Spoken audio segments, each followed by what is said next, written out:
Hey everyone, welcome to our first Outlast recap show. My name's Alex, the host and producer of Outlast, and I'm here with Hannah, who was one of our great camera and co-producers, and will be recapping with us. Yes. So every week after we put out an episode of Outlast, we're going to spend a little bit of time kind of recapping and analyzing the episode to help you not miss anything. And if there's any confusion about why some of the things happened or whether they were good or anything like that, just help clear in the air for everyone.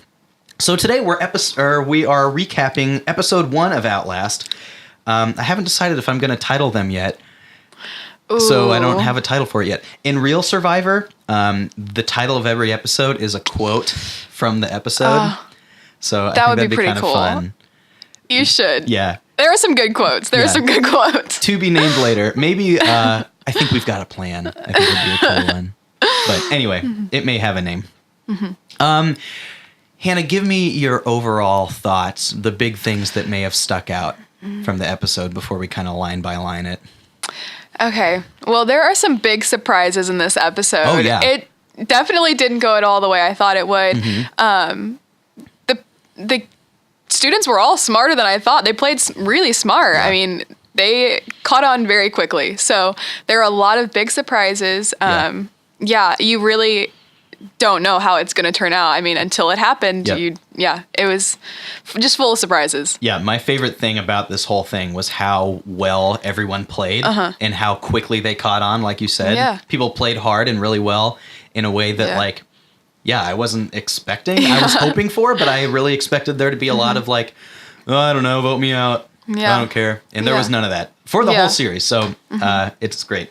Yeah. The first thing I thought that would be good to talk about is the hidden immunity totems and how these work and what they do. So if you're less familiar with how Survivor or Outlast works, this is probably important information. So hidden immunity totems are hidden at the tribe's camps, like you saw, and the person that finds them now has possession of them, and the totem cancels out all the votes that are cast for them once, and you play it after votes are cast, but before they're read. So if you watch the episode again, you'll notice that I ask, after everybody casts their votes, if anybody wants to play their hidden immunity totem. So probably the biggest surprise of episode 1 is that there was a totem found at both the purple tribe, Ben found one over there, and the blue tribe where Amaya found hers. Yeah. And so we planted one at each tribe, right? And I really did not expect these to be found so quickly. Yeah, they were found really quickly. I don't think the contestants even expected them to be found that quickly, which, was one aspect of the show that the students probably didn't play as, they didn't play as well as I would have thought. They didn't catch on as quickly to the hidden immunity totem. There was a cool moment that I had to put in the episode where Jake and Will are sitting there and they're like, man, I can't believe everyone's looking for items. No one's going to find any. And of course, there's 2 found that episode. Almost right away. The way that this worked is there was actually a clue, and you saw that on the purple tribe, that we hid in that jar of nuts that they got in the marooning, that it said something along the lines of, immunity is found where your tribe is sustained, right? And so, the idea is that it doesn't tell you where it is, but it gives you something to work off of. What I did not expect to happen was that all people would do when they got to camp was just immediately look for totems. Because the idea is that they're hidden and secret, and you get them, and you want to conceal it.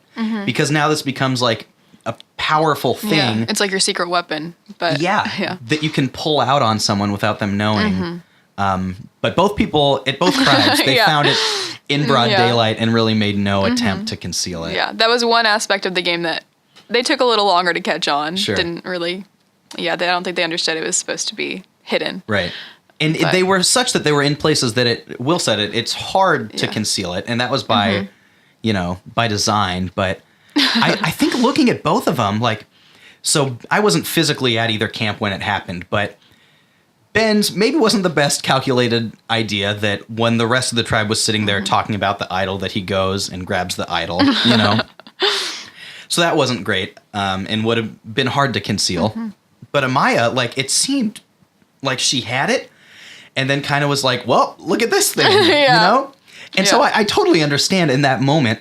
I empathize with both of them. When you do something cool like that, you want to like show people, and you also maybe want to leverage it for some power, but what power you gain by showing it, it's little compared to the power you would have by keeping it a secret for a long time.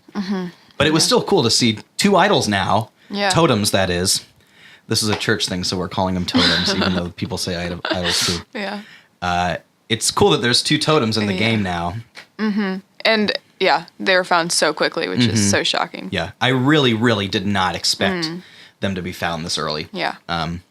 But we'll see how it plays out the rest of the season. Yeah, I'm excited. Yeah, having both of those totems in the game will influence things. Let's talk about the challenge a little bit. This was a fun challenge, and it really was like paced the way that I think we envisioned. One thing we didn't expect, but I kind of saw happening, was when both tribes forgot a bag of puzzle pieces and had to go back. Yeah, both tribes forgot, which I get. I mean, you get so into the moment just trying to make sure that you get across the obstacles that you totally forget about the puzzle pieces. Yeah. But yeah, I didn't expect that both teams would forget their bags. Yeah. And so part of the rules and why you heard me screaming at the top of my lungs during it. So the obstacles, like if they go backwards on the course, they have to go through the obstacles that way too, right? So both teams, when they started going back, logically, right, started going around the obstacles. So it becomes a bigger penalty, right? Because now you have to traverse them there and back again. And so because both tribes forgot, it didn't make that big of a time difference. Blue team started on the puzzle before purple. No, purple started first. Yeah, purple started first. Right. Purple, yeah. Because blue team, they had to go all the way back. Yeah. But it wasn't a huge difference maker because both teams forgot it, I think. Yeah. The puzzle was fun too. I like those word puzzles a lot. And that took longer than I expected it. It wasn't a super long one. Yeah. But I kind of thought it would be easy. Yeah, which, I mean, I think Macy and Tess got it pretty, decently quick. But even Amaya was saying when they were doing the puzzle, they were just looking for words. They didn't really try to put them in any order. So I think that probably made it. Yeah. And it took Macy and Tess even a little while to realize, like, we have to put these in order. Right. I think that made it harder. Yeah. It was interesting how, like, I didn't even mean for this to be a clue, but when I said, like, as the challenge was going on, it's like, you've got to unscramble these letters to create an Outlast phrase. They were like, oh, an Outlast. It's like, I figured it would be like, oh, of course it's an Outlast phrase, but that kind of started it off, at least for for Tess and Macy. Fun challenge. I was really happy with how that one all came together, and it was pretty close. Blue was starting to gain some momentum, but it's one of those with word puzzles like this. I think it's like, it's tough to measure any progress until you're there. Yeah. Because it's like you could be putting things together and it could be totally wrong. Yeah. Or you could be like over here and then all of a sudden something else clicks and you just have it. Yeah. For a long time, I think Macy and Tess only had 2 words that were wrong. Or maybe like 2 words and like a couple letters here and there. But like, for a long time, they were almost there. Yeah. And it just took them a while. They had first for a long time. And then it's just... first was from the very beginning. Yeah. Those little like 3-letter words, probably tough to parse super all out. Tough. So Blue loses immunity. They have to go to tribal council, right? Again, if you're less familiar with how Outlast and Survivor works, there's 2 tribes. The tribe that loses the immunity challenge is not immune, and therefore they have to go to tribal council and vote one of their own people out. And so we got some stuff from Will and from Henry and Meredith going into tribal, kind of about their plan. And it seemed like there were 2 groups, right? There was the group of 5 that was comprised of Jake, Will, Jenna, Meredith, and Lydia. And then the group of 3 that was Amaya, Winston, and Henry. And it was pretty clear. Henry even said it himself that there was kind of a 3 and a 5, and he was on the 3. And even the 3 weren't super strong. It was just, I think they were all kind of doing their own marriage of convenience, so to speak. Exactly. Yeah. And so one of the kind of like counter plots was that larger group trying to make it seem to Amaya that they were going to vote for her so that she would play her idol, right? And again, strategically, the reason you do this is to flush that idol is the term, right? Yeah. So that if they can convince Amaya that she's getting voted for when she's actually not, she would play that idol and it would have no effect because it's not canceling any votes because there's no votes for her. And then that idol would be out of the game. And, now that's one less thing to worry about. So I couldn't catch how well it seemed like they tried to do that, Yeah, I mean, it was mentioned, but then it seemed pretty clear that everybody knew Henry was who they were voting for, you know? So I don't know. I don't know how well they really tried to convince her that they were going to get her out. If it was just an idea at that point or an actual plot. But in any case, really good move by Amaya to not play that idol with no votes coming her way. Super great move. Keeps it longer to use at a time, hopefully, when she is actually in danger. I think that, of course, I've never played Survivor or Outlast, but I would imagine that when you have that idol, it would be so hard not to play it when you think there's like any chance of you going home, knowing like, I would hate to lose and go home with this idol I could play that saved me and not play it. So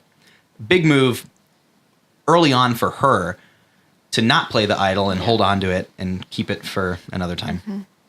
I think ultimately the problem for Henry, and I would even lump Amaya and Winston into that category too, is they knew, Henry even said it, that it was a 5-3 kind of split at that point. And to recognize that is like the hard part. And then, I wouldn't say it's the hard part, but it's part of it. And then the next step is saying, okay, how do we pull one of them over here? Or maybe I should jump ship to the majority. And it kind of looked like that smaller group just kind of went down with the ship, so to speak. Yeah. They did, I guess, props to Amaya and Winston for getting on the same page with those other 5 and voting along with them to hopefully sever some of that disunity. But one of the biggest worst moves on Henry's part was that he said it was just going to be a last minute decision, which I mean, I guess I get where he was coming from, but at the same time, if you haven't decided who you're voting for and it's almost tribal time, I mean, you're probably the one getting voted out. So that's fair. Yeah. That was kind of shocking. It's a tough game, and it started so fast. A little bit of background or behind-the-scenes info. Each one of these like episodes is taking place in real time over the course of like 2 hours, right? Yeah. And that's not much time to go from starting this game to having to vote someone out and figure out what you're doing.